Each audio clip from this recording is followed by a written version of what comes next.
रूप पाहता लोचनी रूप पाहता लोचनी रूप पाहता लोचनी रूप पाहता लोचनी रूप पाहता लोचनी रूप पाहता रूप पाहता लोचनी रूप पाहता लोचनी सुख झाले वलादली सुख झाले वलादली दुःख झाले वलादली तो हा विठ्ठल बरवा तो हा विठ्ठल बरवा तो हा विठ्ठल बरवा तो हा विठ्ठल बरवा बौद्ध शुभृताची डोळे बौद्ध शुभृताची डोळे बौद्ध संस्कृताची जोडी बौद्ध संस्कृताची जोडी म्हणून विठ्ठली आवडी म्हणून विठ्ठली आवडी मला विठ्ठली आवडी म्हणून विठ्ठली आवडी तो हा विठ्ठल बरवा तो हा विठ्ठल बरवा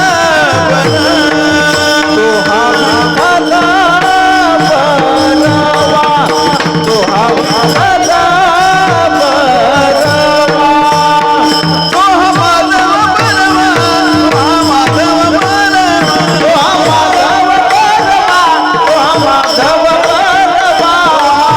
माधव बरवा तो हा विठ्ठल बरवा तो हा विठ्ठल बरवा तो हा विठ्ठल बरवा तो हा विठ्ठल बरवा बौद्ध शुभृताची डोळे म्हणून विठ्ठली आवडी बहुधा सुकृताची जोडी म्हणून विठ्ठली आवडी बौद्ध शुभृताची डोळे म्हणून विठ्ठली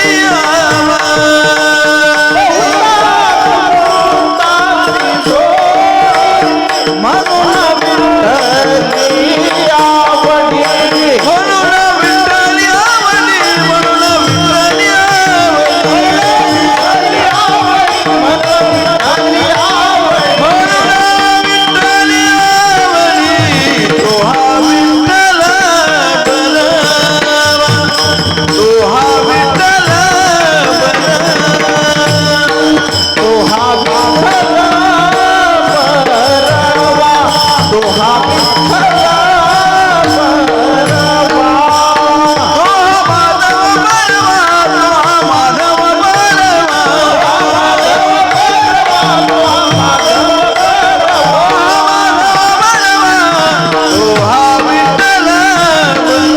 तो हा विठ्ठल बरवा तो हा विठ्ठल बरवा तो हा विठ्ठल बरवा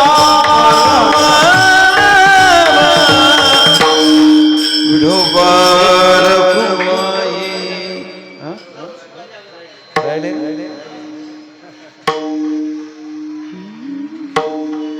सर्व सुखाचे आगर सर्व सुखाचे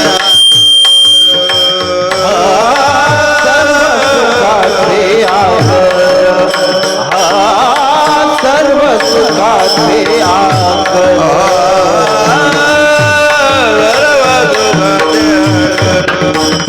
आगर सर्व सुखाचे सर्व सुखाचे आगर सर्व सुखाचे आगर बाप रखुमा देवीवर बाप रखुमा देवीवर बाप रखुमा देवीवर बाप रखुमा देवीवर तो विठ्ठल तो विठ्ठल बापर कुमा देवीवर बापर कुमा देवीवर तो विठ्ठल बरवा तो माधव बरवा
हरी हरी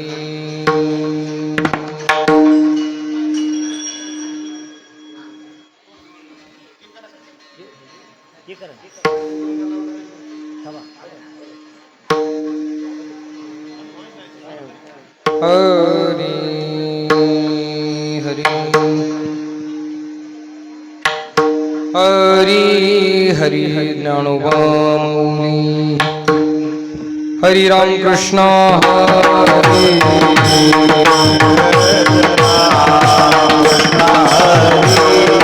हरि जय जय राम कृष्ण हरे हरि जय राम हरि जय जय राम कृष्ण हरे जय जय राम कृष्ण हरे जय जय राम कृष्ण हरे राम कृष्ण हरि जय जय राम कृष्ण हरि जय राम हरि जय जय राम कृष्ण हरि जय जय राम जय जय राम कृष्ण हरि जय जय राम कृष्ण हरि जय जय राम कृष्ण हरि जय जय राम कृष्ण हरि जय जय राम कृष्ण हरि जय राम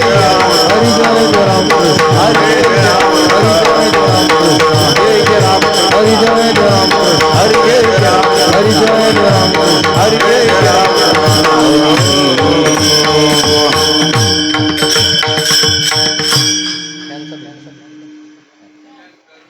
तिकडला चालू ते बंद करा ते कोपऱ्यात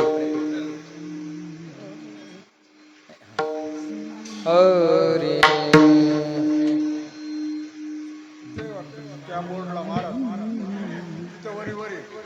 अरे रूप पाहता रूप पाहता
हरी जय जय राम जय राम जय राम राम राम जय राम हरी जय राम जय राम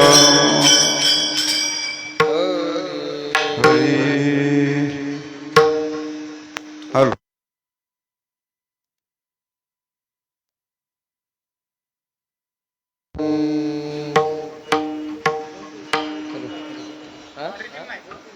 हॅलो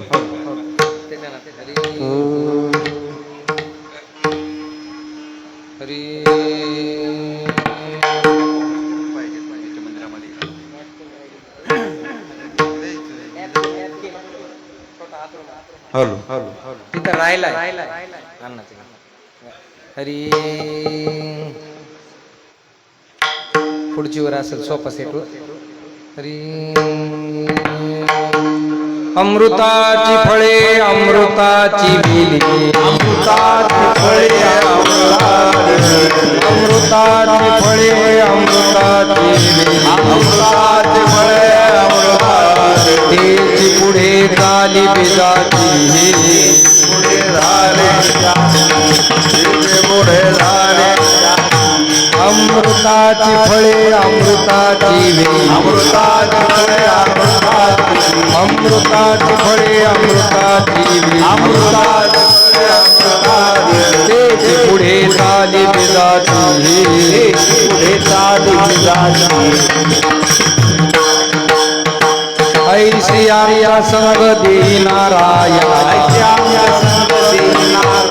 ऐशी आमच्या संग देनाराया संग देनाराया ओ लावा वचना दयाचिया वचना दयाचिया उदावा वचना दयाचिया उत्तम सेवन शीतळ कंठासी उत्तम सेवन शीतळ कंठाती पुष्ट कांती तैसी दिसेवरी पुष्ट कांती ऐशी आमचा संग देनाराय ऐसे आता संग देनाराय ऐशी आमचा संग देनाराय ऐसे आता संग देनाराय बोलावा वचना दयाचिया बोलावा वचना दयाचिया बोलावा वचना दयाचिया तुका म्हणे तैसे होईलेत संगे बाबरे तेने होळे संग तुका म्हणे तैसे होईलेत संगे बाबरे तैसे होळे संग वास लागे आम्ही चंद्राचा राजांगे चंद्राचा वासांगे चंद्राचा ऐसे आमचा संग देनाराय शियाला संग देनाराय संग देनाराय शियाला संग देनाराय ओ नावा वचना दयाचिया वचना दयाचिया वचना दयाचिया गोबार कुमारी कैवा वचना गोबार कुमारी जय जय गोबार कुमारी गोबार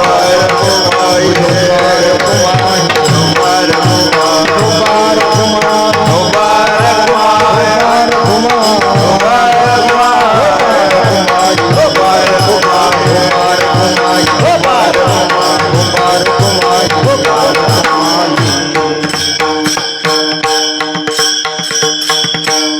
हरिभक्तीपरायण माऊली महाराज इंदेवाडीकर त्यांना साथ करतील भानदास महाराज.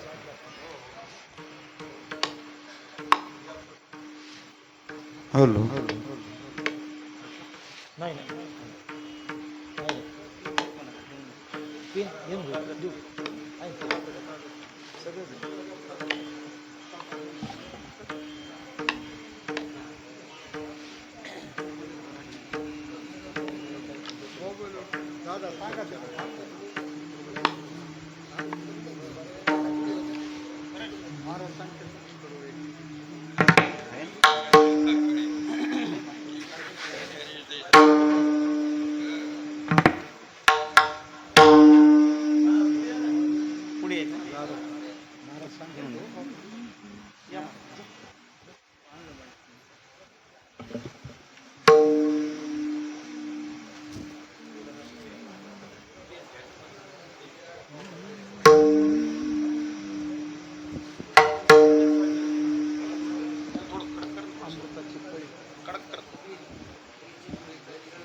हरी राम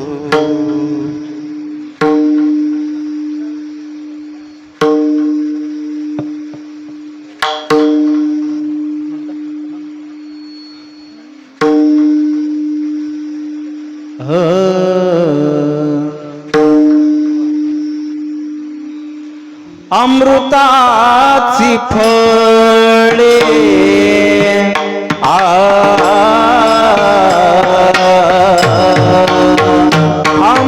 अमृताची फळे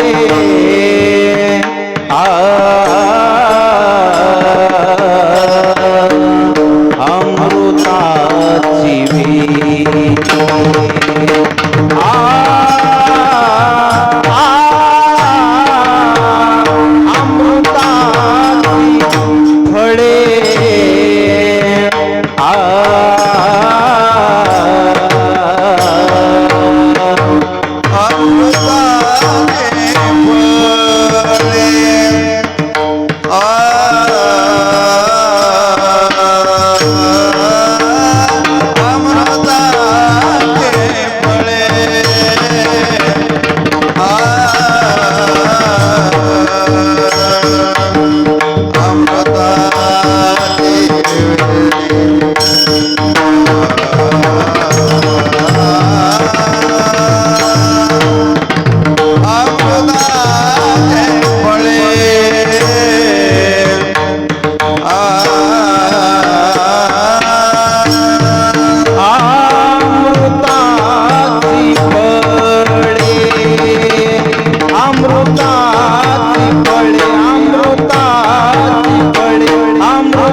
बोलता वाचन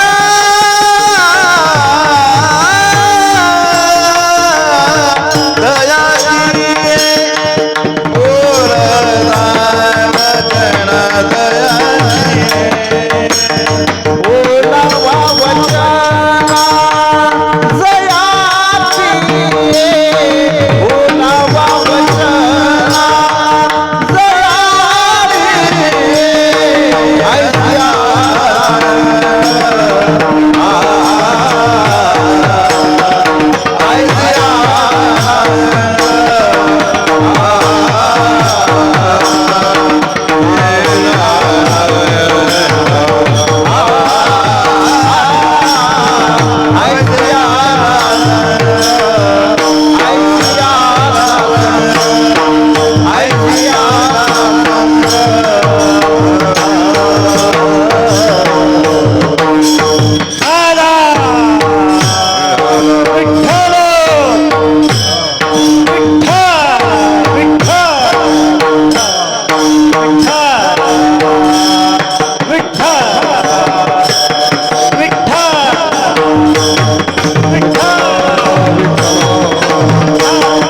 हरिओम गेन गेन गेन आणि ट्रबल द्या. हॅलो हॅलो हॅलो विको कमी करतो. हरी अमृताची फळे अमृताची फळे अमृताची वेली तेची पुढे चाली बीजाची ही ऐसियांचा संग दी नारायणा बोलावा वचना जयाचिया उत्तम सेवन शीतळ कंठासी उत्तम सेवन शीतळ कंठासी पुष्टकांती तैसी दिसेवरी ऐसियांचा संग दी नारायणा बोलावा वचना जयाची तुका म्हणे तैसे होई जेत संगे तुका म्हणे तैसे होई जेत संगे वास लागे अंगे चंदनाचा ऐसियांचा संग दी नारायणा बोलावा वचना जयाची विठ्ठला विठ्ठला विठाला टाळी वाजवा भजन करा माय बाप टाळी वाजवा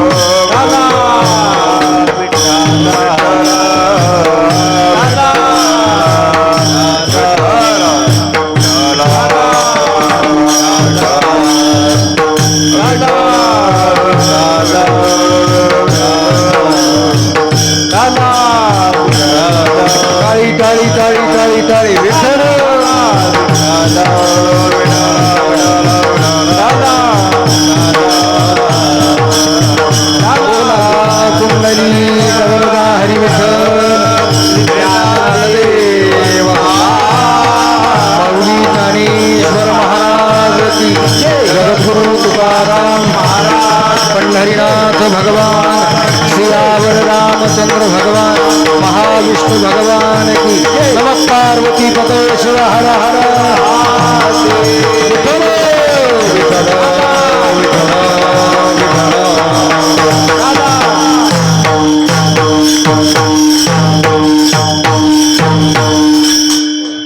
अमृताची फळे अमृताची वेली अमृताची फळे अमृताची वेली तेची पुढे चाली बीजाची ही ऐशी यांचा संग दी नारायणा उलावा वचना जयाच्या योंत प्रविश्य मम वाचमिमां प्रसुप्तां संजीवयत्यखिल शक्तिधर स्वधाम्ना अन्यांश्च हस्तचरण श्रवणत्वगादीन् प्राणान् नमो भगवते पुरुषाय तुभ्यं पांडुरंगा पांडुरंगा करू प्रथम दुसरे चरणातंताचिया दुसरे चरणा त्यांच्या कृपात अनेक कथेचा विस्तार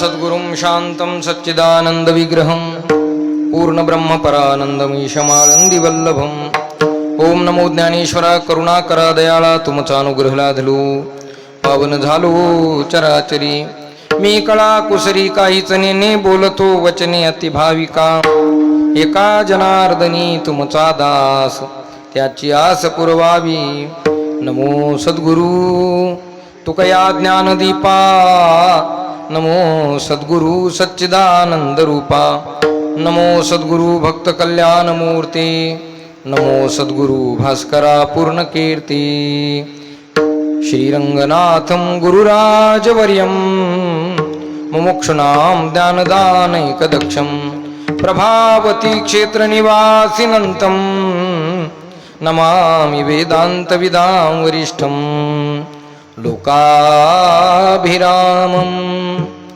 रणरङ्गधीरं राजीवनेत्रं रघुवंशनाथं कारुण्यरूपं करुणाकरन्तं श्रीरामचन्द्रं शरणं प्रपद्ये नीलाम्बुजश्यामलकोमलाङ्गं सीतासमारोपितवामभागं पानो महासायकचारुचापं नमामि रामं रघुवंशनाथं सिया राममय सब जग जानी सिया राममय सब जग जानी करहु प्रणाम जोरे जोगानी जन्म जन्म जतन कराई अंतराम कही आवत नाही मंगल भवन मंगल आरी द्रवभूषुदश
धर्म भेदा भेद भ्रम अमंगळ शरण शरणजी हनुमंता तुम्हालो रामदूता मस्तक हे पायावरी या वारकरी संतांच्या अमृताची फळे अमृताची वेली तेची पुढे चाली बीजाची ही ऐसियांचा संग दे नारायणा ओलावा वचना जयाचिया थोडा विको करून कमी करून आवाज दिला तरी जमतं. हा आवाज थोडा आवाज ट्रबल आणि गेन थोडा हरिओम हरिओम ट्रबल आवाज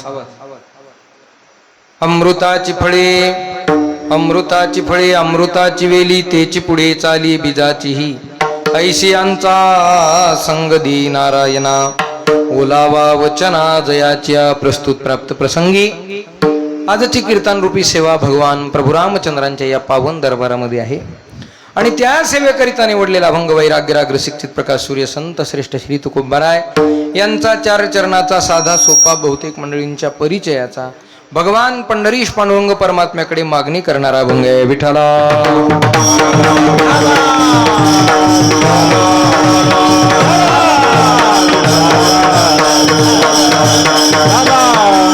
या अभंगातून महाराज संत जीवनाचं रूपक करतात. रूपक करून संत जीवनाची संतांची मागणी करतात. संत जीवन कसं आहे पहिल्या चरणामध्ये रूपक केलं एका वेलीचं. कोणत्या वेलीचं? अमृताच्या वेलीचं.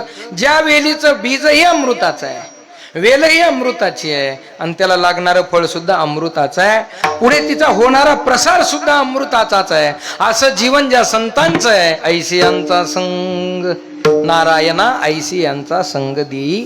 ज्यांच्या वाणीत अमृताचा ओलावा आहे नारायणा ऐसी यांचा संग देई. संगती का मागतात? त्याचं कारण संगतीनं जीवन घडत असतं. आपण जसं अन्न सेवन करतो अन्नामुळे आपलं शरीर तसंच होतं. जसं आपण अन्न खाऊ शीतळ सात्विक अन्न घेतलं तर ते कंठालाही शीतलता देतं, शरीराला तुष्टीपुष्टी देतं. अन्नामुळे जसं शरीराची जडणघडण घडत असते तसं संगतीमुळे आपल्या जीवनाची जडणघडण घडत असते. म्हणून ऐसी यांचा संग दे नारायणा. संगतीचं अनन्यसाधारण महत्व जीवनामध्ये आहे. चंदनाच्या संगतीत गेलेले सामान्य लाकडं सामान्य झाडं सुद्धा चंदन रूप होत असतात, कारण त्या लाकडाला परिणाम संगतीचा चंदनाच्या होत असतो. तसं तुमच्या आमची सारखी लाकडं सुद्धा संत रूपी चंदनाच्या सानिध्यात गेले की त्यांचा सुद्धा सुगंध येतो आणि त्यांचं सुद्धा जीवन सुगंध रूप होतं. म्हणून ऐसे यांचा संग दे नारायणा. हे नारायणा अशा संतांचा अशा महात्म्यांचा मला संग दे. विठ्ठला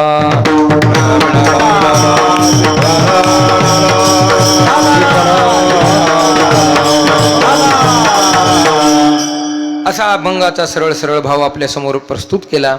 अभंगाच्या विस्तृत चिंतन करण्यापूर्वी अल्पसा परिहार द्यायचा तो म्हणजे असा: अत्यंत पावन पवित्र पुण्यवान आणि पारमार्थिक ऐतिहासिक वारसा आणि वसा लाभलेली पुण्यवान भूमी मौजे श्री क्षेत्र शालिग्राम अर्थात शेळगाव. या शेळगाव नगरीमध्ये आणि या भगवान प्रभू रामचंद्रांच्या पावन दरबारामध्ये काय भाग्यवान आपण सगळी मंडळी आहात शेळगावातली. बहुतेक 365च्या 365 दिवस अखंड चिंतन या भूमीत घडतंय महाराज.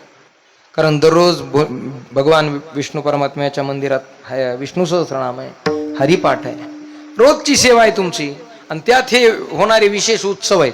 हे सगळे विशेष उत्सव आपल्या या भूमीत होतात, हे विशेष भाग्य आहे. पहिली गोष्ट आपल्याकडे वारकरी संप्रदायात काही पर्वकाळ सांगितले. हा जो उत्सव चालू आहे का पर्वकाळावर चालू आहे. तसं पाहिलं हनुमान देवाची जयंती या उत्सवात आहे आणि भक्ताची जयंती या उत्सवात आहे. विठ्ठला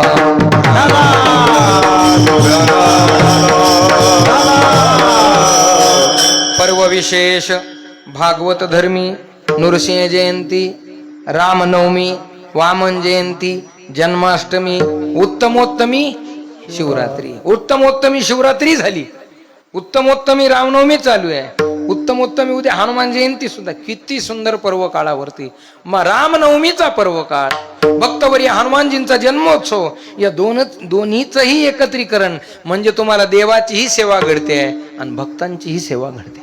अशा या पावन औचित्य पर्व काळाचं औचित्य साधून या पावन पुण्यवान भूमीमध्ये सर्व ग्रामस्थ मंडळींच्या अथक परिश्रमातून आयोजनातून नियोजनातून सर्वच भजनी मंडळींच्या गोड सहकार्यातून माध्यमातून आयोजनातून नियोजनातून आणि चरण महाराजांच्या कुशल मार्गदर्शनातून त्यांच्या नेतृत्वातून हा उत्सव या प्रभू रामचंद्रांच्या पावन दरबारामध्ये संपन्न होत आहे. काय पवित्र अशा प्रकारची श्रीरामचंद्रांची मूर्ती आहे महाराज.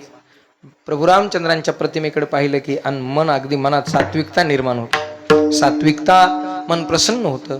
तेवढी त्यांनी प्रसन्नता इथे जपलेली आहे, म्हणून त्यांनाही धन्यवाद. आणि आपण केलेले हे गोड आयोजन, आज उपांत्य दिवस आहे म्हणून मागणीचं चिंतन व्हावं.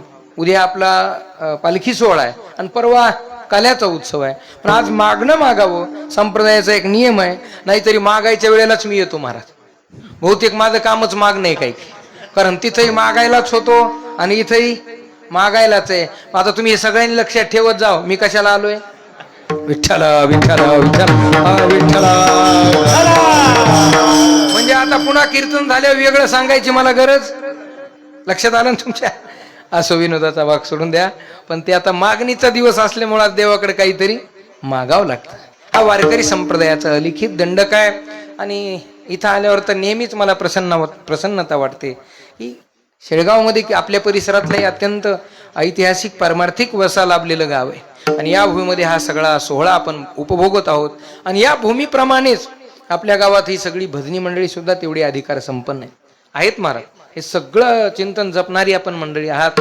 आनंद वाटला. ही सगळी भजनी मंडळी आहेत. अगदी शेवट महाराजांपासून बाबा आहेत, आदरणीय आमचे आता कीर्तनकार हरिभक्तीपरायण महाराज आहेत. हरिभक्तीपरायण आमचे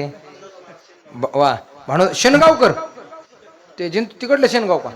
अरे बापरे, भानुदास महाराज शेनगावकर इतक्या लांबून महाराज आलेत. काय योग आहे आपला. या काळात टाळकरी वारकरी भेटणं सोपी गोष्ट नाही महाराज. पण तुम्ही काय सुंदर नियोजन केलंय आहे का नाही. हे 2 रत्न तुम्हाला सापडलीत म्हणजे विशेषच आहे. विठ्ठल विठ्ठल. भानुदास महाराज शेनगावकर हरिभक्तीपरायण आमचे आदरणीय परमार्थ प्रेमी विश्वंभरू महाराज, आदरणीय हरिभक्तीपरायण. काय महाराज गाथेवर प्रेम आहे आमच्या माऊली महाराजांचं. ज्ञानेश्वरी गाथा खूप पाठांतर आहे महाराजांना. बरं, माऊली महाराज आहेत, आदरणीय आमच्या हरिभक्तीपरायण विठ्ठलराव महाराज आहेत. मला सगळ्याचे नाव पाठ आहेत, पण लक्ष कमी माग पुढं होते म्हणून तुम्हाला विचारलेलं बरं असते. आदरणीय दबडे महाराज, आदरणीय भगवान महाराज, आदरणीय बर नीरस महाराज आहेत. विशेष या ठिकाणी सगळेच महाराज आहेत ना. बघा, विशेष महाराज कीर्तनकाराला पोषक साथ करणारी माणसं तुम्हाला काय हेरून काढली महाराज. आमच्या हरिभक्तीपरायण माऊली महाराज इंदेवाडीकर, आपल्या परिसरातला अतिशय गोड रत्न हे कीर्तनकाराला पोषक साथ करणारी मंडळी. आपल्याच भूमीचे आदरणीय हरिभक्तीपरायण परमश्रद्धेय संस्कृत तज्ज्ञ आमच्या हरिभक्तीपरायण एकनाथजी बाबा. काय गोड त्यांचं संस्कृत तयार आहे महाराज. जरासं काही आम्हालाही विचार करून बोलावं लागतंय. चुकत आहे का काय की, पण आहे कृपा तुमची महाविष्णूची भगवंताची. पण आहे महाराज, महाराजांचं संस्कृत. आदरणीय महाराज आहेत आमचे हरिभक्तीपरायण झेंडेकरी महाराज आहेत. हरिभक्तीपरायण छोटा बालकही आहे, वा तो सुद्धा हरिभक्तीपरायणच आहे. हरिभक्तीपरायण महाराज आहेत. हरिभक्तीपरायण माझ्यापेक्षा सुंदर फेटा बांधलाय. मला वाटू लागलं तुमचाच मलाच याव काय की तुम्हाला बांधायला फेटा. महाराज आता युवा कीर्तनकार आपल्या नगरीतले 2 कीर्तनकार विनेकरी महाराज आमचे दीपक महाराज आहेत. आणि तुम्ही सर्व देवरूप श्रोते विशेष कीर्तनाला पोषक पक्वादाची साथ, म्हणजे तत्पर जिथल्या तिथं लयकारी अशी हालत सुद्धा नाही आमच्या बाळू महाराजांची. काय वजनदार हात आहे आमचे बाळासाहेब महाराज बोरकर, त्यांनाही कोटी कोटी धन्यवाद. आपला हा कार्यक्रम केवळ याचा शेळगावलाच उपभोग घेता यावा असं नाही, तर हा कार्यक्रम शेळगावच्या बाहेर महाराष्ट्रभर या श्री संत दर्शनच्या माध्यमातून हा कीर्तनाचा, भजनाचा, हरिपाठाचा, सर्वच कार्यक्रमाचा आनंद महाराष्ट्राला घेता यावा म्हणून या धर्माचा प्रचार प्रसार करणारे श्री संत दर्शन यूट्यूब चॅनल चालवणारे आमचे गणेश भाऊ आहेत, त्यांनाही धन्यवाद. आमचे हरिभक्तीपरायण अण्णांनी मला आग्रह केला, आपल्या रंगनाथ गुरुजींच्या दिंडीचे विनेकरी आमचे हरिभक्तीपरायण दिगंबर अण्णांनी आग्रह केला आणि तुमच्या दर्शनाचा या ठिकाणी चरण महाराजांनी अण्णांनी आग्रह केला, या मंडळींनी आग्रह केला, भजनी मंडळींनी, आणि तुमच्या सेवेचा या ठिकाणी योग दर्शनाचा योग आला. माझ्याकडे मोजून 45 मिनिट आहेत भाऊ. मी 45 मिनिट आपल्या समोर सेवा करणार आहे, कारण तुम्ही एवढे तज्ज्ञ श्रोते आहेत की तुमच्या पुढे आता येतळेकर महाराज भलत्याच ओव्या पाठवू यायला आम्हालाही प्रश्न पडतोय. पण अशी श्रोते पाहिजे तो कीर्तनाला, ओव्या सांगणारे, श्लोक सांगणारे असली ना जरा बोलणाऱ्यालाही काय होतं, त्याचा आनंद वाटतो. तुम्ही सगळे देवरूप श्रोते सज्जन मायबाप, तुमच्या चरण आमच्या माता भगिनी महाराज परमार्थावर आणि परमार्थिकावर किती प्रेम करावं, वारकऱ्यावर किती प्रेम करावं, हे आमच्या शेळगावच्या माता मौर्यांकडून, पुरुष मंडळींकडून, या वारकऱ्यांकडून शिकावं. महाराज वारकरी पाहिला यांच्या अंतकरणात अगदी प्रसन्नता होते. अहो किती वेळा किती जणांचे फोन आलेत मला. कीर्तन आज होतं, फोन कालपासून आहेत. कुठे गेले रामभाऊ, गेले का काय हो?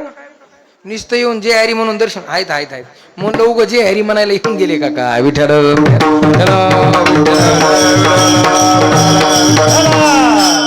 आप्पा असतील यांनी किती वेळा फोन केलं, का का आज कीर्तन, कालपासून फोन चालू. आता म्हणलं काय करता, पण तरी आपल्या सगळ्यांच्या प्रेमास्तव प्रभू रामचंद्राजींच्या कृपेमुळं या सेवेचा सुंदर सुयोग आहे. ऐका, महाराज या अभंगातून मागणी मागतात. मागणी मागण्याचा अधिकार त्यालाच आहे. मी नेहमी म्हणत असतो, मागण्याचा अधिकार कोणाला आहे? या जगात भाऊ 4 प्रकारचा वर्ग आहे. एक वर्ग असा आहे तो सेवा करतही नाही आणि देवाला काही मागतही नाही. एक वर्ग असा आहे सेवा करतो पण मागत नाही. एक वर्ग असा आहे सेवेला अजिबात येत नाही पण मागितल्याशिवाय, हो सेवेला येत नाही पण मागायला हजर. एक वर्ग असा आहे सेवाही करतो आणि मागतोही. विठ्ठल विठ्ठल.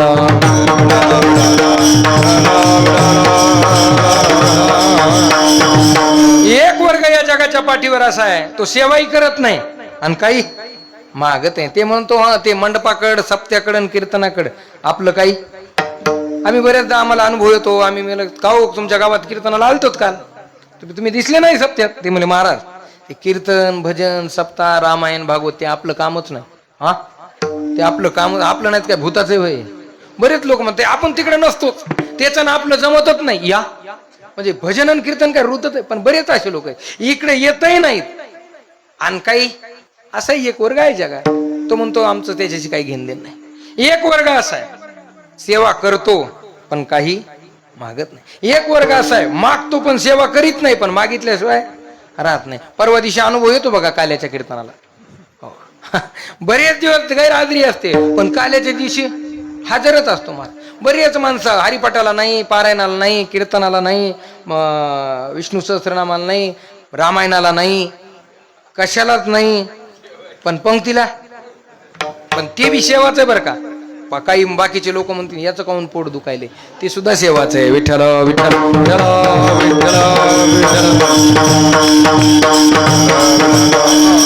काही सेवा करीत नाहीत पण मागितल्याशिवाय राहत नाहीत. पण ऐका, सेवा केल्याशिवाय मागण्याचा अधिकार नाही. मागण्याचा अधिकार कोणाला आहे? ज्यानं महिनाभर नोकरी केली त्याला 1 तारखेला पगारीचा. तुकाराम महाराज म्हणले चाकरी वाचून खाण्यानुचित वेतन, खाण्यानुचित वेतन, खाण्यानुचित वेतन.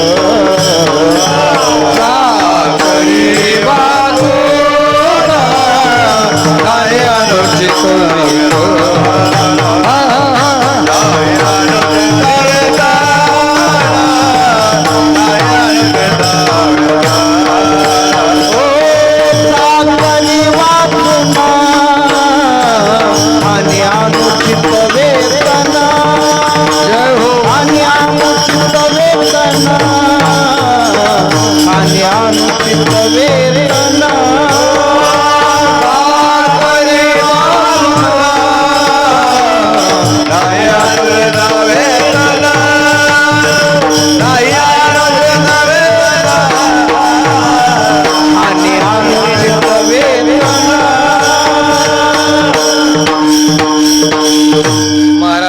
चाकरी वाचून खाणे अनुचित वेतन.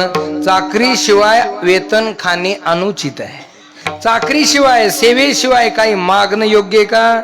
मागण्याचा अधिकार त्यालाच आहे ज्यानं काहीतरी सेवा केली आहे. एक वर्ग असा आहे सेवा करत नाही पण मागितल्याशिवाय राहत नाही. एक वर्ग असा आहे सेवाही करतो आणि मागतोय. काल्याच्या दिवशी नारळ पाकिट घेण्याचा अधिकार कोणाला? ज्यानं 7 दिवस आई लोकव्यवहारच आहे महाराज. आता प्रगट बोलायला काय हरकत नाही, पण लोकव्यवहारच आहे. व्यवहार आहे का कोणतीही गोष्ट असू द्या, ज्यानं सेवा केली त्याला मागण्याचा अधिकार आहे. पण एक वर्ग असा या जगात, तुका म्हणे जीव भाव देवा पायी ठेवोनिया काही न मागती. तुका म्हणे जीव भाव देवोनिया, जीव भाव समर्पित करतात पण त्याला काही मागत नाहीत. ते संत असतात. देवाकडे काहीच मागत नाहीत, पण देव कधी कधी मागण्याचा काय करतो, आग्रह करतो. संतांना मागण्याचा आग्रह करतो. तुम्ही भागवत कथेमध्ये मी बऱ्याचदा बोलून गेलो. भगवान प्रल्हादजींना सांगतात, प्रल्हादा मी तुझ्यावर प्रसन्न आहे. नृसिंह भगवान काहीतरी माग. प्रल्हादानं सांगितलं, यदी राशी समे कामान वरास्त्वाम वरदर्शभ. तुम्ही जर मला काही वर देऊ इच्छित असाल तर एकच द्या. काय द्या?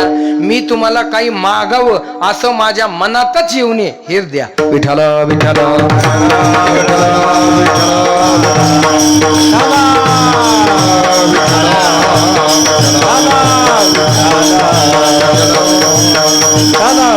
म्हणून मागणीचा निषेध. कधी कधी मागायचं म्हणलं की तुकाराम महाराज म्हणतात, हात पसरी जिने गत्याची तुका म्हणे करी ब्रह्मांड ठेंगणे. सारखा कोणाकडे हात पसरत राहतो, त्याच्या जीवनाला धिग आहे म्हणले, धिग आहे. बरं तुकोबरायांचं हे बोलणं आहे, पण आमचा व्यवहार काही मागितल्याशिवाय होतो का? कुणी माणूस किती मोठा असू द्या, किती लहान असू द्या, या जगात लहानालाच मागावं लागतं असं नाही.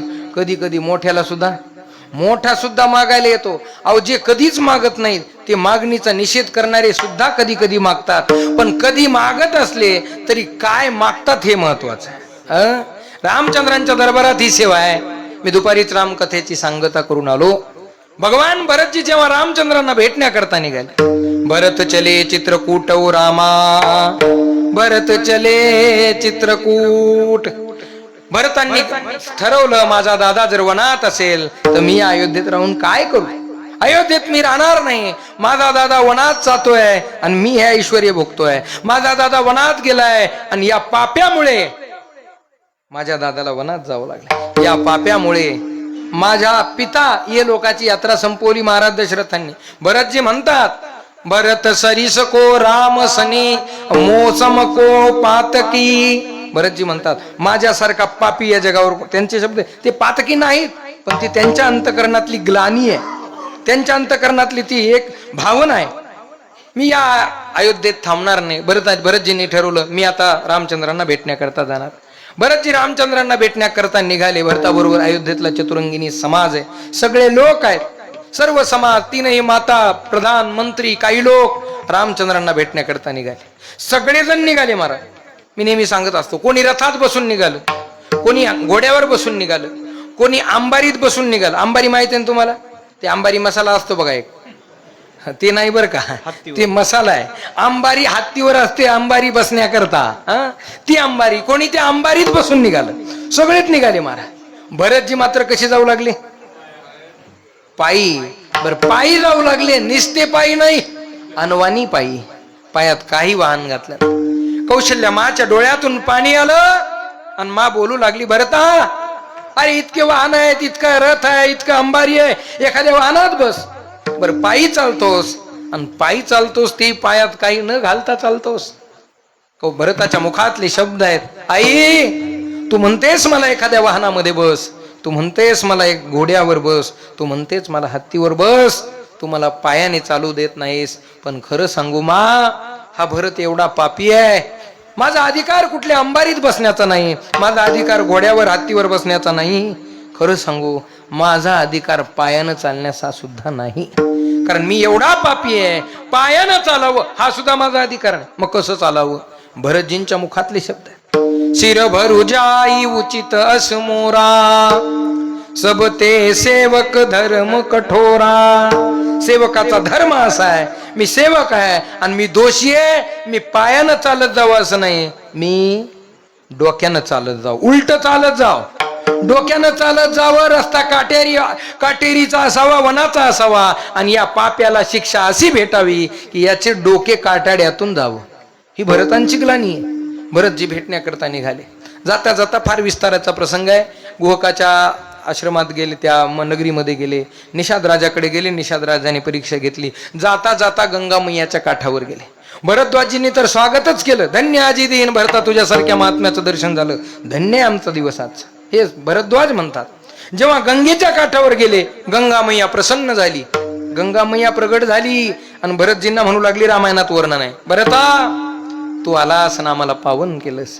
रामचंद्रांना भेटण्याकरता जातोस, आम्हाला असं वाटतंय तुम्ही काहीतरी मागावं. गंगा मैया बोलते भरतजींना, मांगहू भीक त्यागी निज धर्मो. भरतजी म्हणले आम्ही क्षत्रिय आहोत, आणि क्षत्रिय कधी कोणाकडे काही मागत नाही. क्षत्रिय कधी मागत नाहीत, पण माते तू माग म्हणून सांगतेस ना, मग मागतो. ऐक काय मागितलं आहे का बरं. भरतजी म्हणतात मला धर्म नको, मला अर्थ नको, मला काम नको, मला मोक्ष नको. चारही पुरुषार्थांचा त्याग केला. धर्म न अर्थ न काम रुची गती न चहू निर्वाण. धर्म न अर्थ न काम रुची गती न चहू निर्वाण. जन्म जन्म रति राम पद यह वरदान आन सियावर रामचंद्र की जय. उमापति महादेव की जय. पवन सुत हनुमान की जय. बोलो रे भाई सब संतन की जय. हे रामप्रभूंच्या दरबारात आहे म्हणून आठवलं मला. भरतानं सांगितलं गंगामया मी माझ्या क्षत्रिय धर्माचा त्याग करतो, मला धर्म नको. कारण ज्या पुत्र धर्मामुळे माझा भाऊ वनाला गेला. मला अर्थ नको, ज्या अर्थाच्या लोभाने माझ्या आईनं रामाला वनात पाठवलं. मला काम नको, कारण कामाच्या अधीन गेलेला माझा पिता दशरथ, त्यामुळे माझ्या दादाला वनात जावं लागलं. आणि मला मोक्ष सुद्धा नको, द्यायचंच असेल तर काय दे. सीताराम चरण रती मोरे अनुदिन बडवू अनुग्रह तोरे. सीताराम चरण रती मोरे. गंगा मैया द्यायचंच असेल तर भगवंताच्या चरणावर माझं प्रेम दे, म्हणजे मला भगवंतच दे. विठ्ठल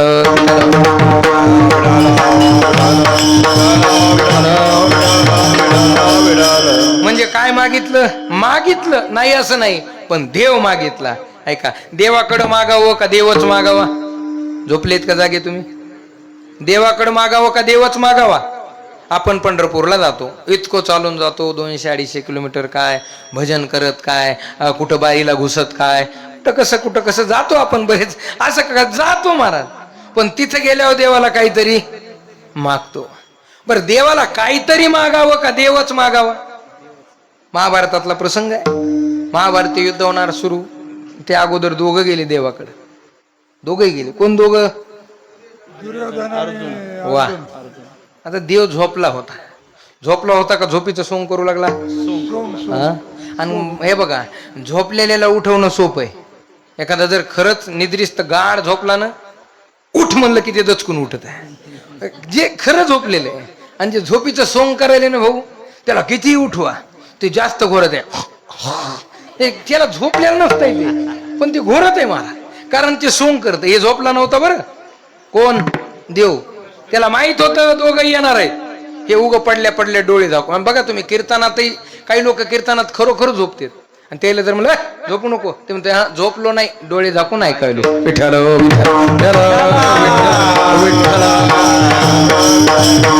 पण इथं शेळगावात असं एकही नाही बरं कोणी डोळे झाकून ऐकणार आहे.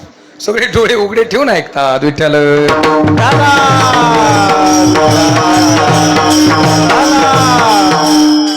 देवानं झोपीचं सोंग सुरू केलं, कारण त्याला माहित होतं येणार आहेत दोघं. पहिल्यांदा आला कोण. दुर्योधन. आला तसाच डोक्याजवळ जाऊन बसला.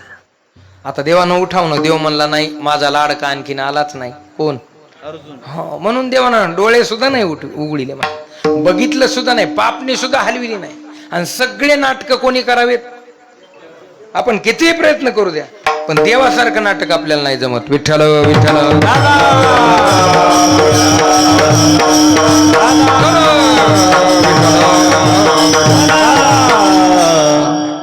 देवानं डोळे झाकले. तेवढ्यात मागून कोण आला.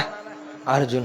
अर्जुन आला एका आला, पण देवानं विचार केला आल्या आल्या उठून जमणार नाही. देव थोडं 5 मिनिट थांबले. अर्जुन समोर येऊन बसला की दुसऱ्या मिनिटाला देवानं डोळे चोळीतच उठले. तसं जे हरी अर्जुना कधी आला. आता अर्जुना कधी आला म्हणणं आणि तळपायाची आग कोणाची. जाती म्हणतात बाबा, मला काही माहित नाही म्हणतात लोक. माझी आपल्याला काही माहित नाही तेवढं. दुर्योधनाला तर असा राग आला, काय कमाल झाली देवा. हे तुमचं असंच आहे, तुमचं प्रेम यायच्यावरच जास्त आहे. कोणावर. अर्जुनावर, या पांडवावर. अरे मी 8:30 वाजता इथं येऊन बसलोय तुझ्या उशाला, आणि हे 9:30 वाजता आलेला अर्जुन, तरी तू आधी कोणाला बोलला. तसं नाही दुर्योधना. अरे बाबा मला दिसला ते म्हणून मी. माणूस आता जे दिसन त्याला बोलतो. हो, उठल्या समोर कोण दिसलं. अर्जुन दिसला. ते काय बोलू नका, मला कळालं तुमचं प्रेम कोणावर आहे. आणि एक सांगतो ऐका, ज्याचं प्रेम आपल्यावर आहे ना ते काही केलं जात नाही. समजा तुमचं माझ्यावर प्रेम आहे, तुमचं आहेच, पण जर जे ओरिजिनल प्रेम आहे ते काही करा, ते जातं का तुटतं का?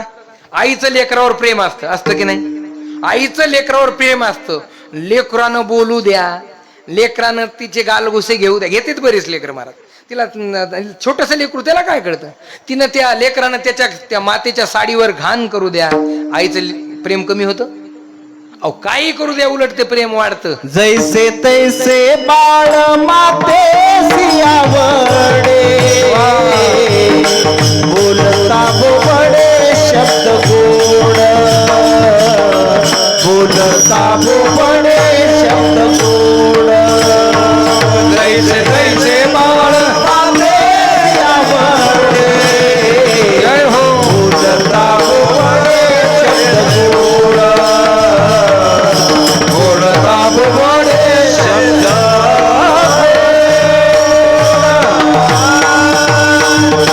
जैसे तैसे बाळ मातेशी आवडे, बोलता बोबडे शब्द गोड. बोल बोबडे बोलता तरी ते आईला गोड शब्द लागतात.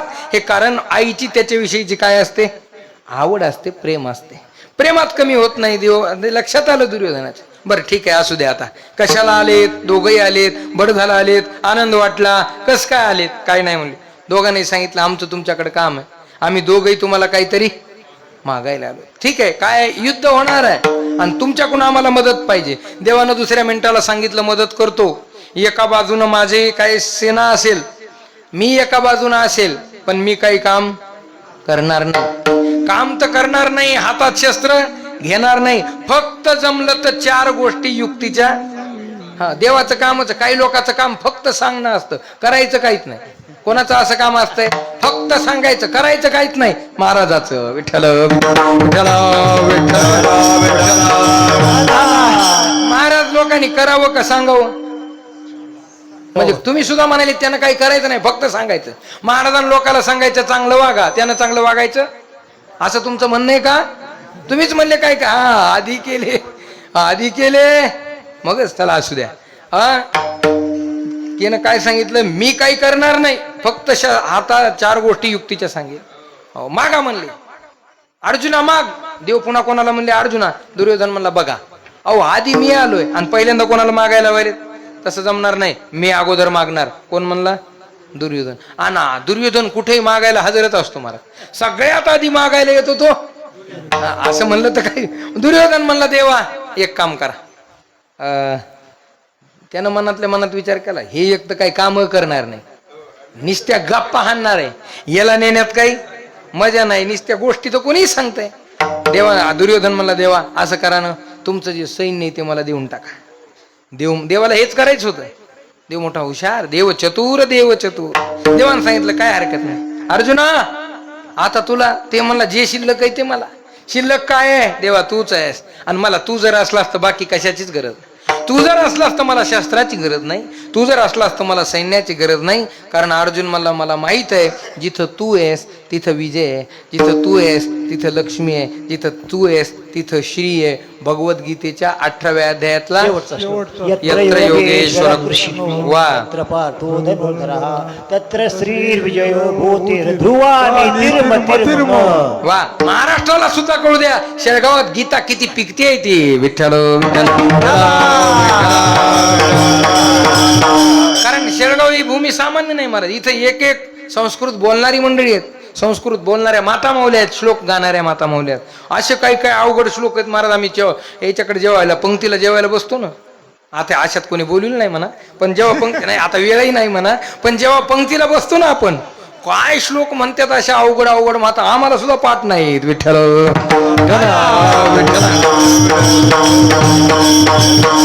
काय सांगू लागलो मी? यत्र योगेश्वर, जिथं भगवान आहे तिथं काय आहे? विजय आहे. देवानं सांगितलं, अर्जुनानं सांगितलं देवा मला तूच पाहिजेस. मुद्दा संपला. अर्जुनानं मागितलं, देवाकडे मागितलं का देवच मागितला? अण्णा देवच मागितला. म्हणून काय ऐका, देवाकडे मागायचं असेल तर तुकोबरायांसारख्या महात्म्याने 2 गोष्टी मागितल्या. त्यांची आवड काय? आमुची आवडी संत समागम आणि कथ्या नाम विठोबाचे. संतांना या जगात दोनच गोष्टी आवडतात, एक देव आवडतो आणि दुसरा संत आवडतात. म्हणून महाराज या अभंगाच्या दुसऱ्या चरणात संत संगतीची मागणी करतात. ऐसियाचा संग देई नारायण, ऐसियाचा संग देई नारायण, ऐसियाचा संग देई नारायण,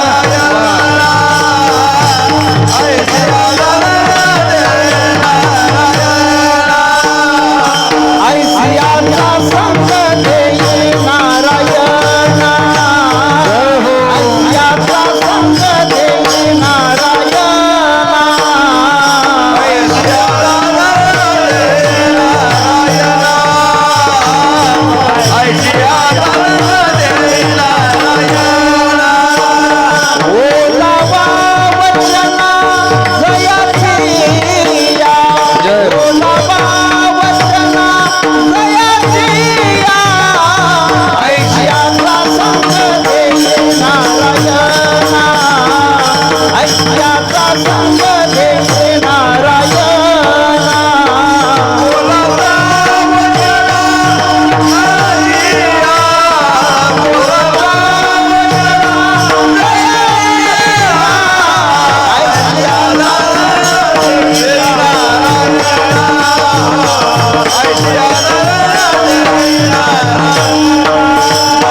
संग दे नारायणा. नारायणा मग द्यायचं असेल तर अशा महात्म्यांची संगती दे.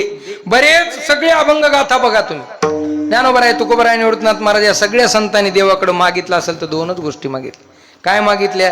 देव मागितली, संत संगती मागितली. पंढरीची वारी मागितली, नामस्मरण मागितलं, देव मागितला, संत संगती मागितली. संत संगती देई चरण सेवा, जेणे हा तुझा विसर न पडावा, हाची भाव माझिया जीवा. पूर्वी देवा पुरवायचंच असेल तर हे मनोरथ पुरव. काय पुरव? पूर्वी देवा मनोरथ संत संगती देई, त्यांची घडावी संगती. ऐशी आवडते मना देवा पुरवावी वासना. संत संगती मागितली. तुका म्हणे आता देई संत संग, तुका म्हणे आता देई संत संग, तुका म्हणे आता देई संत संग, तुका म्हणे आता देई संत संग. तुझे नामे रंग भरो मना, भरो मना, तुझे नामे रंग भरी मना, तुझे नामे रंग भरो मना, तुझे नामे रंग भरी मना, तुझे नामे रंग भरो मना, तुझे नामे रंग भरो मना.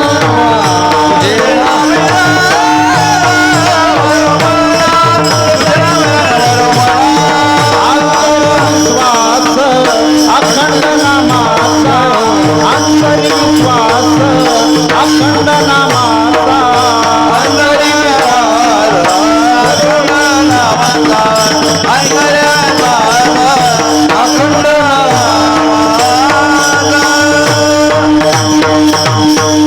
काय मागितलं? संत संगती. तुका म्हणे आता देई संत संग, संत संग देई, संत संग देई अनिक प्रवाही.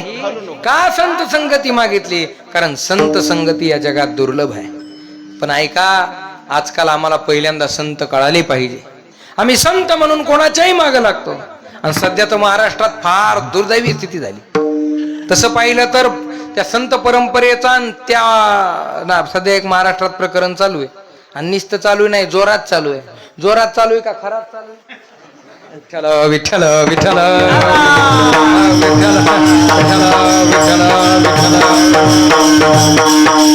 किती वाईट गोष्ट आहे जगाच्या पाठीवर. काय आमची ज्ञानेश्वरी, आमची गाथा, आमचं रामायण भागवत असताना मला कोणाकडे जायची गरजच नाही ना. ज्याचे मायबाप श्रीमंत आहेत त्यानं झोळी कोणापुढेही पसराव का? आमचे ज्ञानोबराय, तुकोबराय रूपी मायबाप एवढे श्रीमंत आहेत की आम्हाला कोणापुढे हात पसरायची गरज नाही. तरी काही लोक अशा भामट्याच्या मागे लागतात. आणि खरं सांगतो, त्याचा आणि या संप्रदायाचा आणि परंपरेचा काही बहुरूपी धारी संन्यासाचा वेश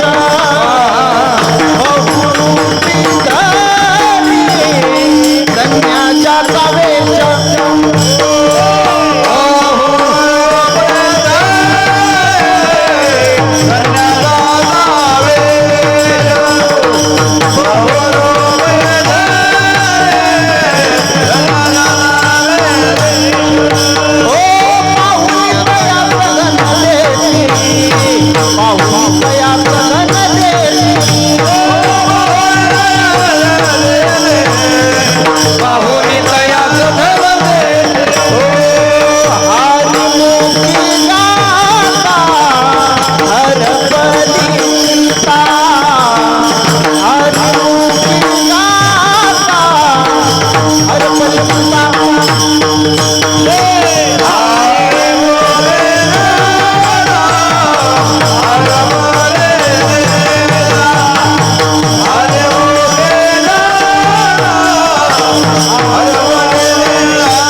धरी संन्याशाचा वेश पाहुणे तयास असे बहुरूपी खूप झालेत आणि लोक त्यांच्या मागे लागले.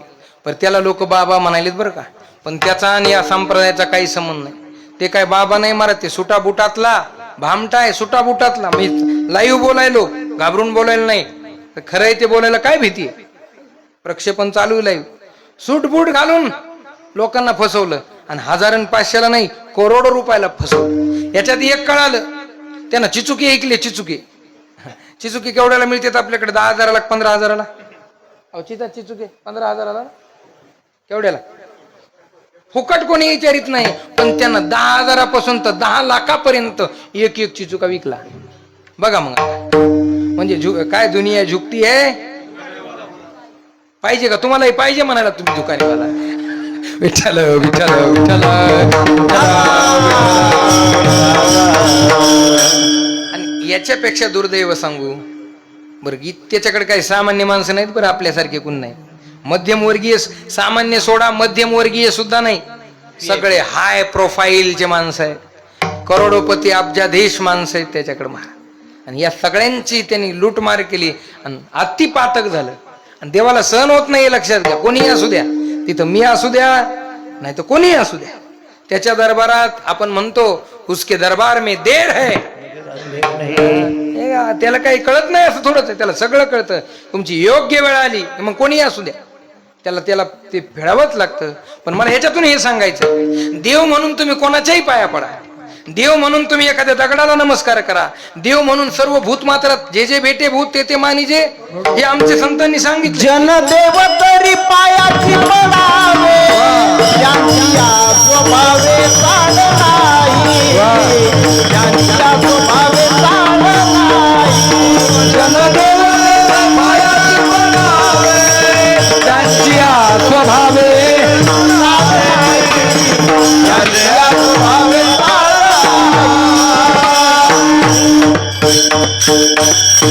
वेदांताचा, तुम्ही वेदांत ऐकणारी मंडळी आहेत, वेदांताचा अबाधित सिद्धांत आहे सर्वम खलविदम. विठ्ठल जळी स्थळी वासुदेव सर्वमिती समहात्मा सगळीकडे देव आहे. देव म्हणून तुम्ही कोणाच्याही पाया पडा, पण संत म्हणून कोणाच्याही मागं लागू नका. कोणालाही संत म्हणायचं नाही. आमच्यासारखा महाराज दिसला की जय हरी जय हरी तुम्ही आमच्यासारखा, मी तर माझं बोलायलो बरं, लाईव्ह बोलायलो, माझ्यासारखा जेव्हा माझी 3 चिपट्या राख होईल, चांगलं आचरण करून, चांगला परमार्थ करून शेवट गोड होईल, तेव्हा मेल्यावर म्हणायचं सोमनाथ महाराज महाराज होते. तोपर्यंत नाही. कोणाचं काय सांगता महाराज, ही बुद्धी कधी बिघडेल काही सांगता येत नाही. म्हणून मला एवढंच सांगायचंय, महाराज म्हणून कोणाच्याही मागं लागू नका, देव म्हणून सगळ्यांच्या पाया पडा.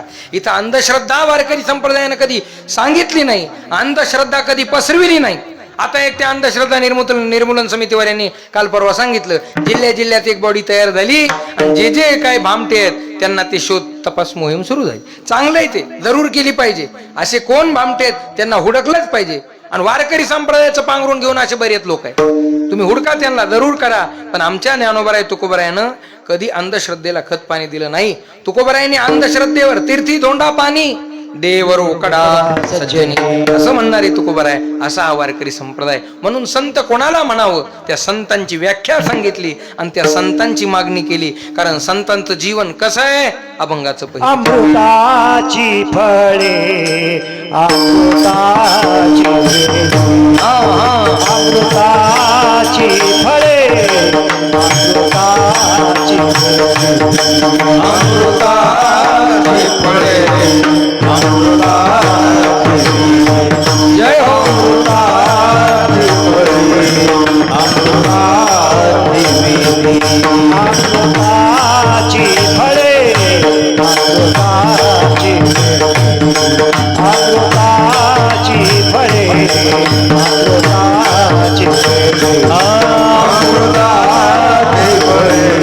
अमृताची अमृताची फळे तेजे डोळे झाले बीजाले, तेजे डोळे झाले बीजा ऐशी आता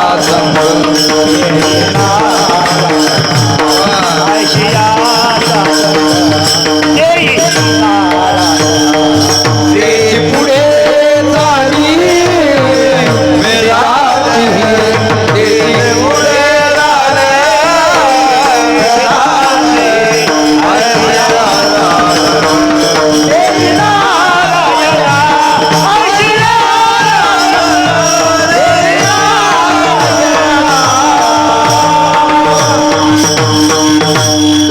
संत संगतीची मागणी करतात. पण त्या संतांचं जीवन कसं आहे त्याच्याकरता रूपक करतात. अमृताची फळे अमृताची वेली, तेची पुढे चाली बीजाची. ज्यांचं जीवन अमृतासारखं आहे, ज्यांचं जीवन म्हणजे एक वेली आहे. कशाची वेली? अमृताची वेली. तुम्ही अमृताची वेल बघितली का कुठं? तुम्ही टरबुजाची वेल बघितली असतील? बघितली टरबुजाचे, हे बाकीचे वेल असतील हो बरेच, पण अमृताची वेल आहे का? नाही. पण रूपक केलंय. ती वेल आहे. आणि वेलीचं कसं असतं, शास्त्रकार म्हणले 3 गोष्टी आश्रयाशिवाय शोभत नाही. विनाश्रयेन शोभनते पंडिता वनिता आणि लता. पंडित आश्रय राजाश्रयाशिवाय शोभत नाही. वनिता, वनिता म्हणजे स्त्री, पतीच्या आश्रयाशिवाय शोभून दिसत नाही. आणि लता म्हणजे लता नावाची स्त्री नाही, लता म्हणजे वेली, ती सुद्धा एखाद्या आश्रयाशिवाय शोभत नाही. पण ही कोणती वेली? अमृताची वेली आहे. या अमृताच्या वेलीचं खोडही अमृताचं आहे. ती काय वेल आहे ती अमृताची आहे. तिचं बीजही अमृताचं आहे. कारण बीज बोये बबूल का तो आम कहा से होय. जे बीज आहे तेच पुढे येत असतं. बीज अमृताचं, वेल अमृताची, आणि तिला लागणारे फळही अमृताचे. तुम्ही म्हणाल मग संत जीवनामध्ये कुठं वेल येते?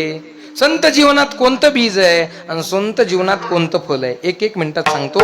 संतांचं शरीर म्हणजेच अमृताची वेल आहे. कारण संतांचं शरीर कसं आहे? संत शरीर म्हणजे महाराज एके ठिकाणी म्हणतात ते कल्पतरू आहे. विठ्ठल विठ्ठल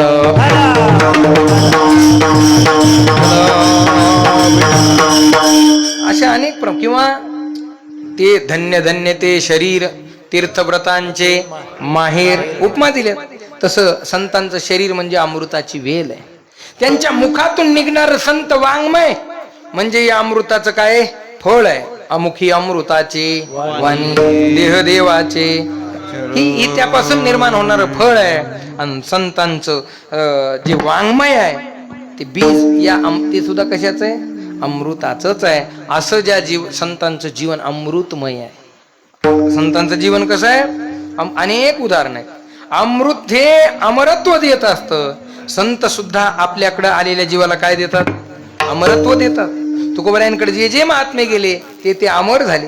ज्ञानोबरायांकडे जे गेले शरीर जाऊ द्या पण कीर्ती रूपानं अमरच आहेत की नाही. तुका म्हणे एका मरणीची सरी, कीर्ती रूपानं ते आजही शिल्लक आहेत. म्हणून ते अमृत रूप संत आहेत. म्हणून आईशी बघा ज्ञानोबरायांचा माझा वेळ संपत आलेला आहे. समाधी सोहळा झाला आणि समाधी सोहळा झाल्यानंतर ज्ञानोबरायांनी समाधी घेतल्यानंतर संतांचं शरीर कसं अमृत रूप याच्याकरता सांगायला बरं.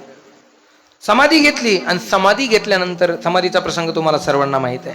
जास्त सांगून मी अंतकरण आपलं भाऊक करू इच्छित नाही, कारण मलाही बोलता येत नाही. ज्ञानोबरायांच्या समाधी सोहळ्याचा प्रसंगच तसा आहे. जगाच्या मालकानं सुद्धा ज्ञानोबरायांना समाधी देताना हुंदके भरून अश्रू गाळावेत, एवढा मोठा अधिकार माझ्या ज्ञानोबरायांचा. सगळे संत रडतात, देव रडतो, सगळा समाज रडतो, सोपन काका मुक्ताबाई रडतात, म्हणती धरा धरा, ज्ञानोबरायांना धरा धरा म्हणतात. अशी सगळ्यांची भाव विभोर संत झाले. माऊलीने समाधी घेतली, लावी ती पदर डोळी अशी. पण समाधी घेतल्यानंतर काही दिवसाला घटना अशी घडली, ज्ञानोबरायांना समाधीमध्ये घस्याला अजान वृक्षाची मुळी टोचू लागली. अजान वृक्षाची मुळी कंठासी लागली. मग ज्ञानोबरायांनी शांतीब्रह्म एकनाथ महाराजांना स्वप्न दृष्टांत दिला. येऊन आळंदीसी काढी वेगी आळंदीला या, आणि माझ्या कंठातली ती कंठाला त्रास देणारी अजान वृक्षाची मुळी लागली तेवढी काढा. माऊलीने समाधीत जाऊन स्वप्नात जाऊन सांगितलं शांतीब्रह्म एकनाथ महाराज. श्री ज्ञानदेव स्वप्नात सांगितली मात, जय हो. मजला सांगितली मात, मजला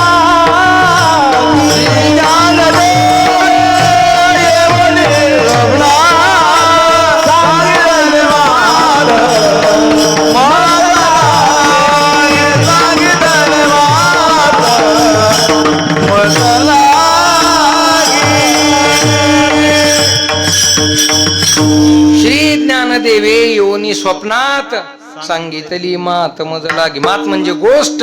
माऊलीने ही गोष्ट मला स्वप्नात येऊन सांगितली असं एकनाथ महाराज म्हणतात. आणि एकनाथ महाराज आळंदीला गेले. ज्ञानोबरायांच्या समाधीनंतर त्या समाधीमध्ये उतरणारे पहिले महापुरुष कोण आहेत? एकनाथ महाराज. समाधीची शिळा बाजूला केली, अंग थरथर थरथर करत होतं. काय भावना असतील एकनाथ महाराजांच्या त्यावेळेला, हे आठवलं तरी आमच्या भावना कशा होतात बघा. माऊली शांतीब्रह्म एकनाथ महाराजांचं अंतकरण काय म्हणत असे. शिळा उघडली आणि त्या विवरात प्रवेश केला. प्रवेश केल्याबरोबर लख प्रकाश समोर दिसला. दिव्य तेज पुंज मदनाचा पुतळा, परब्रह्म केवळा, बोलत असे किंवा दिसत असे. दिव्य तेज पुंज ज्ञानोबरायांचं स्वरूप दिसलं. ते स्वरूप कसं होतं? ते अमृत रूप होतं. ते कसं होतं? अमृत रूप होतं. म्हणजे संत जीवन अमृत रूप आहे.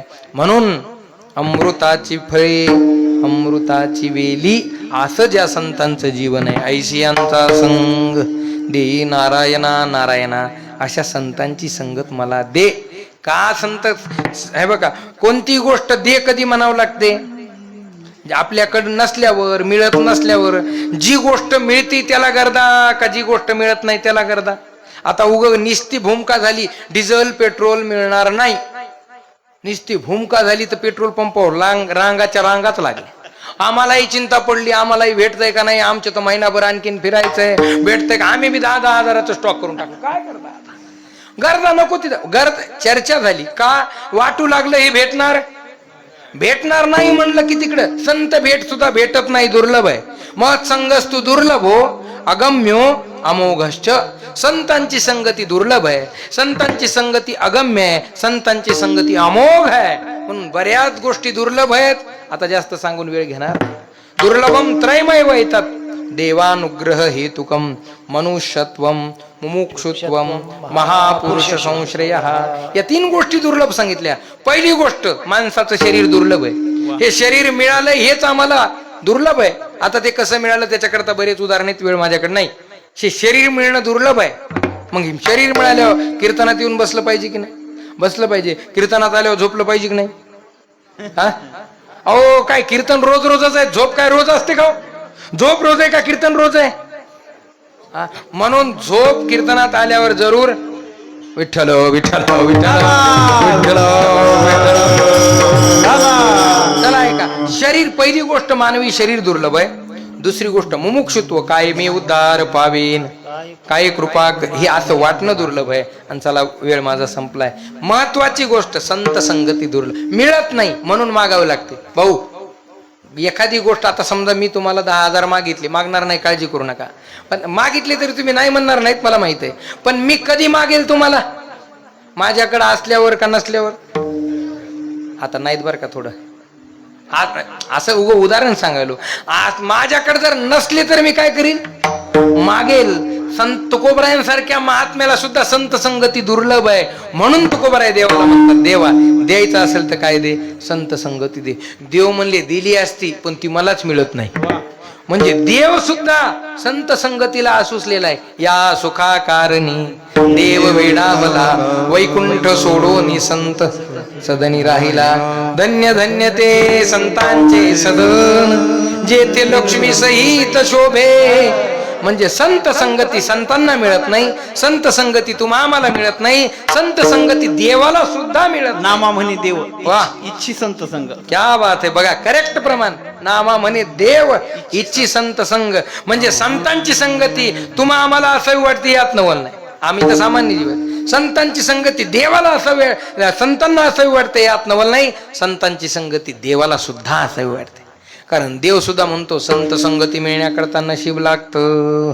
म्हणून महाराज म्हणले देवा द्यायचं असेल तर ऐसियांचा संग देई नारायणा. कैसियांचा, ऐसियांचा म्हणजे कैसियांचा ओलावा वचना जयाच्या.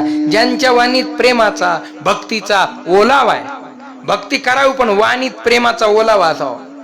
काय एक महाराजांचं ज्ञानोबरायांचं एक प्रमाण, प्रेमाचा जिव्हाळा नाम मुखासी आले, सार्थक पै झाले संसाराचे.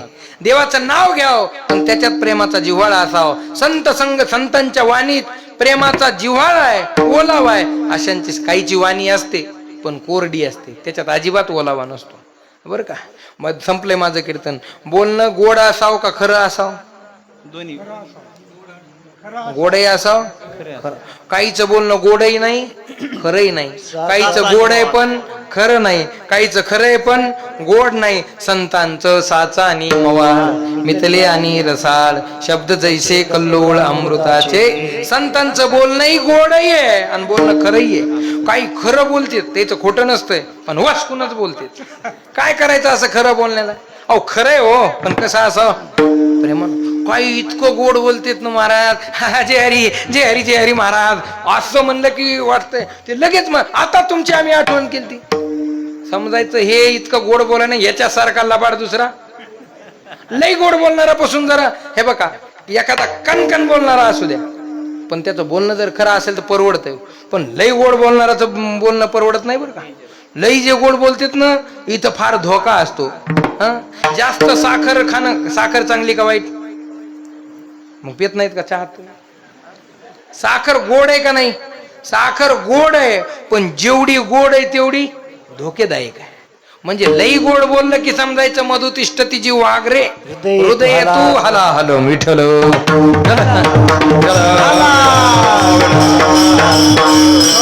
काहीच बोलणं गोड आहे पण खरं नाही, काहीच खरं आहे पण गोड नाही, काहीच खरंही नाही. काही माणसं बोलते तितकं चांगलं पण खरं नसतं. काही खरंही बोलत नाही आणि गोडही बोलत नाही. पण एक वर्ग असा या जगात, तो खरंही बोलतो आणि गोड बोलतो. संपलं माझं कीर्तन. 4 मिनिट शिल्लक आहेत, एवढं उदाहरण सांगतो. एका राजानं एक पोपट पाळला. संपलं म्हणलं ना तुम्हाला बरं वाटतंय म्हणून संपलं म्हणायलो. संपत नसतंय कीर्तन कवात. संपलं म्हणलं की यांना वाटतंय बरं झालं. विठ्ठल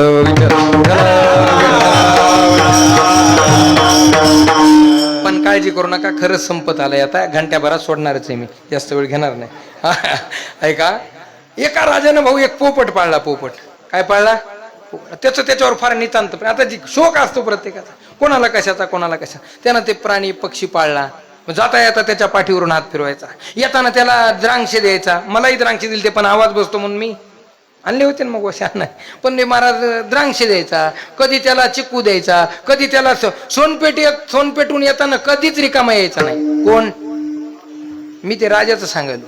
ते काहीतरी घेऊनच यायचा. कोणासाठी? हो, काहीतरी घेऊन यायचा.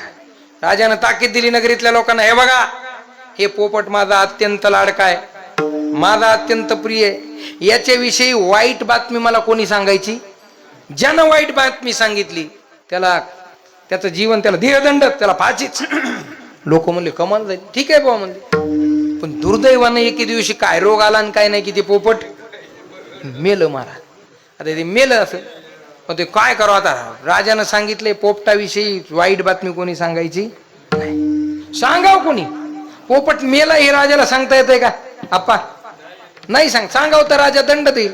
मग एक हुशार माणूस होता, ते म्हणला काळजी करू नका, मी सांगतो.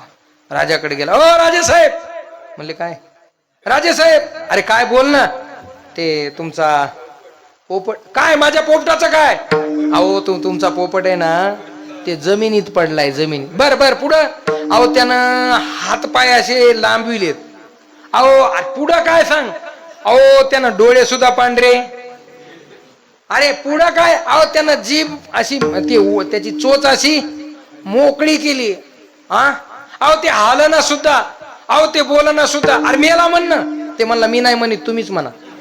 विठ्ठल विठ्ठल विठ्ठल विठ्ठल मातीत ते पसरले अतिरम्य पंख, केले वरी उदर पांडुर निष्कलंक. चोच ही उघडी पद लांबविले, चोच उघडी पाय लांबवलेत, हात पाय हलवत नाही. राजा म्हणला मेला म्हण. ते म्हणला तुम्ही सांगितलंय मेला, हे सांगायचं नाही. आता त्यानं मेला हेच सांगितलं, पण कसं सांगितलं? त्याचं बोलणं खरंही होतं आणि गोडही होतं. असा भक्तीचा प्रेमाचा ओलावा ज्या संतांच्या वाणीत आहे. ऐसियांचा संग दे नारायणा, ओलावा वचना जयाच्या. उत्तम सेवन शीतळ कंठासी, पुष्टकांती तैसी दिसेवरी. जसं अन्नाने जीवन शरीर तुष्टपुष्ट तृप्त होतं. आपण जसं अन्न खातो, आता एवढा विस्तार करायला वेळ नाही, उरलेल्या 2 चरणाचा पुढे कधीतरी विस्तारानं भाव सांगतो, फक्त संगती लावून देतो. आपण जसं अन्न खातो तशी भगवद्गीतेचा 17वा अध्याय बघा.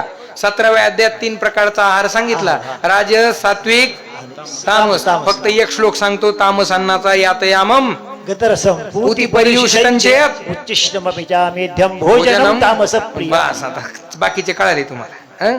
असे आहाराचे प्रकार आहे. पण माणसानं खरं सांगा, कुठलंही खाऊ नये, कसंही खाऊ नये, कधीही खाऊ नये, कोणाचंही खाऊ नये.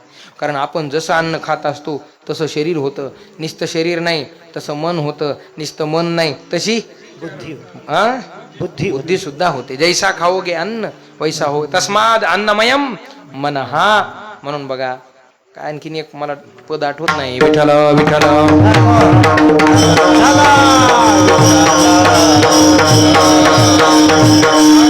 आपण जसं खातो मन बुद्धी तशी होते.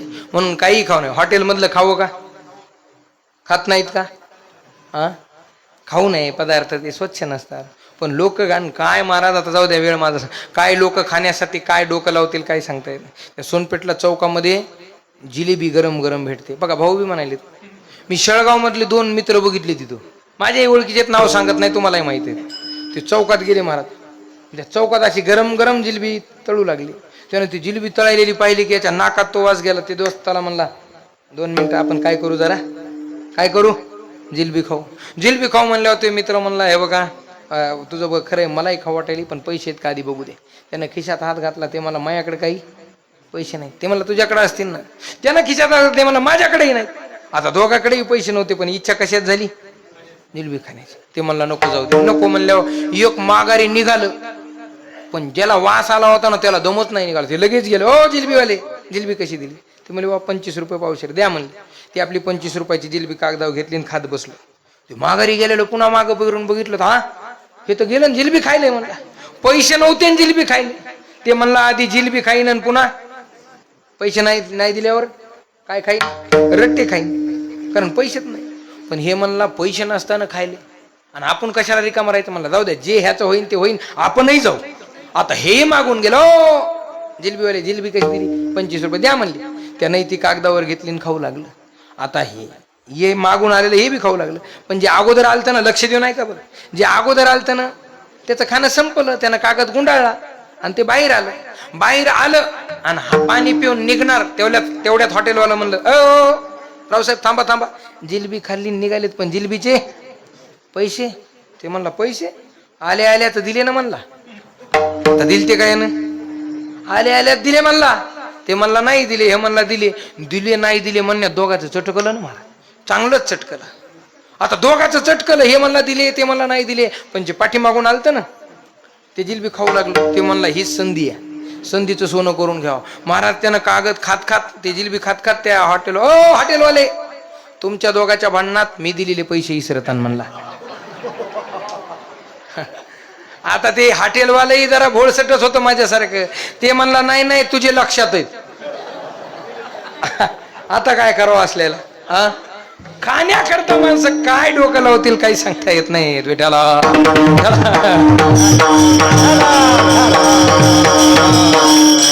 महाराज पण कुठलंही खाऊ नये कसंही खाऊ नये जाऊ द्या आपण जसं खातो तसं मन बुद्धी शरीर होत असतं.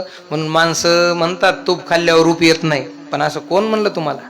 थोडं थोडं तूप जर रोज खाल्लं तर रूप स्वच्छ राहतं. बरं रोज तूप खाल्लं पाहिजे. पण आम्ही लोकांची इथं खातो म्हणून आम्हाला हे परवडतंय सांगायला. घरी खायला परवडत असतंय का? विठ्ठल विठ्ठल असं काही नाही बरं. विनोदाचा भाग सांगितला तुम्हाला पण खरंच आहे. तूप खाल्लं की जरूर रूप येत असतं. हळद जर खाल्ली ना रोज हळद तर कांती सुद्धा कशी होते? पिवळी होते. ही ताकद आहे. जसं आपण अन्न खातो तसं बुद्धी होते. म्हणून उत्तम सेवन शीतळ कंठासी उष्टकांती तैशी दिशेवरी. अन्नानं जसं शरीर घडतं तसं संगतीनं जीवन घडतं. चंदनाच्या संगतीत गेलेले सामान्य झाड ते सुद्धा चंदनाच्या संगे पालटती झाडे. दुर्बळ लाकुडे देवमाथा चंदनाच्या संगती. खैर धामोडे चंदन होती. खैरासारखे धामोड्यासारखे लाकडं सुद्धा चंदन रूप होतात. तसं महाराज म्हणतात संतांच्या संगतीत गेल्यावर जीवन सुद्धा तसंच होतं. अभंगाचं शेवटचं तुका म्हणे तैसे होय रे दादा. तुका म्हणे तैसे होय रे दादा.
झालेली सेवा भगवान प्रभू रामचंद्रजींच्या, भगवान महाविष्णूच्या, भगवान भोलेबाबांच्या आणि तुम्हा सर्व देवरूप श्रोते सज्जन मायबाप टाळकळी वारकरी महाराज मंडळी भजनी मंडळी सर्वांच्या चरणावर समर्पित करतो. सर्वांना कोटी कोटी धन्यवाद देतो. झालेली सेवा भगवत चरणी समर्पित आहे. अशीच सेवा उत्तरोत्तर आपल्या जीवनामध्ये घडो. 150 वर्षाची परंपरा असलेला हा उत्सव आपण या ठिकाणी संपन्न करत आहात, या सेवेत सम्मिलित आहात.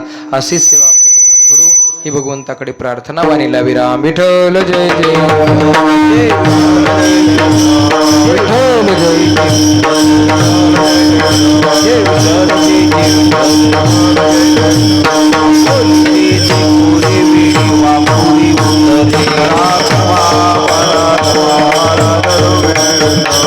नाही विचारिला अधिकार म्या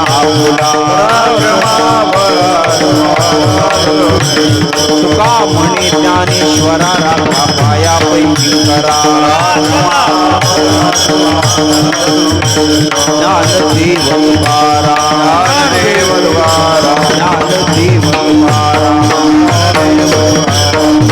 झाले समाधान तुमचे धरिले